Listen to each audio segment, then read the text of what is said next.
ನಾನು ಇಂಡಸ್ಟ್ರಿ ಬಂದು 50 ವರ್ಷ ಆಯಿತು. 50 ವರ್ಷದಿಂದಲೂ ಬೀಸರಾಜು ನಮಗೆ ಚೆನ್ನಾಗಿ ಪರಿಚಯ ಇದ್ದಾರೆ.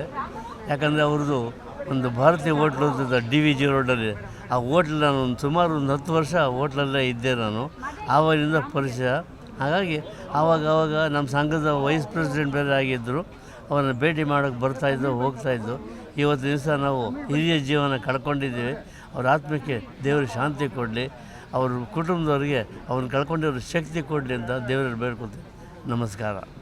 ಕರ್ನಾಟಕ ಚಿತ್ರರಂಗ ಕಂಡಂಥ ಅವಿಸ್ಮರಣೀಯ ನಟಿ ಹಾಗೂ ಭಾರತ ದೇಶದಲ್ಲಿ 2ನೇ ಲೇಡಿ ಸೂಪರ್ ಸ್ಟಾರ್ ಆದಂಥವ್ರು ಅಂದರೆ ನಮ್ಮ ಬಿ ಸಾರಿದೇವಿ ಅಮ್ಮವರು. ರಾಜ್ಕುಮಾರ್, MGR, NTR, ಶಿವಾಜಿ ಗಣೇಶನ್, ಅಕ್ಕಿನೇನಿ ನಾಗೇಶ್ವರರಾವ್, ಹಾಗೆ ದಕ್ಷಿಣ ಭಾರತದ ಎಲ್ಲ ಹಿರಿಯ ನಟರ ಜೊತೆ ನಡೆಸಿದಂಥ, ಸೂಪರ್ ಸ್ಟಾರ್ ಜೊತೆ ನಡೆಸಿದಂಥ ಏಕೈಕ ನಟಿ ಅಂದರೆ ಅದು ಬಿ ಸಾರಿದೇವಿ ಮಾತ್ರ. ಇಂತಹ ಒಂದು ಮಹಾನ್ ತಾಯಿನ ಇವತ್ತು ನಮ್ಮ ಕನ್ನಡ ನಾಡು ಕಳ್ಕೊಂಡಿದ್ದೀವಿ. ನಿಜಕ್ಕೂ ನಮ್ಮ ತಾಯಿನೇ ಕಳ್ಕೊಂಡಾಗ ಎಷ್ಟು ದುಃಖ ಆಯಿತು, ಅದಕ್ಕಿಂತ ಹೆಚ್ಚು ದುಃಖ ಆಗ್ತಿದೆ. ಯಾಕೆಂದರೆ ನಮ್ಮ ಕಲಾವಿದರಿಗೆ ನಾವು ರಾಜ್ಕುಮಾರ್ ಹೇಳೋರು, ಕಲಾವಿದರಿಗೆಲ್ಲ ಒಂದೇ ಜಾತಿ ಒಂದೇ ತಾಯಿ ಮಕ್ಕಳು ಅಂತ. ನಾವು ಅದೇ ಒಂದು ಪರಂಪರೆಯಲ್ಲಿ ಬೆಳ್ಕೊಂಬಂದಿದ್ದೀವಿ. ಎಷ್ಟು ಚಿತ್ರ ಮಾಡಿದ್ವಿ ಒಂದು ಮುಖ್ಯ ಅಲ್ಲ, ಅದೇ ಚಿತ್ರಗಳನ್ನು ಮಾಡಿದಾಗ ಅವ್ರ ಚಿತ್ರ ನೋಡಿರ್ತೀವಿ. ಪ್ರತಿಯೊಂದು ಬಿ ಸಾರಿದೇವಿ, ರಾಜ್ಕುಮಾರ್ ಚಿತ್ರಗಳು ನೋಡಿದ್ದೀವಿ.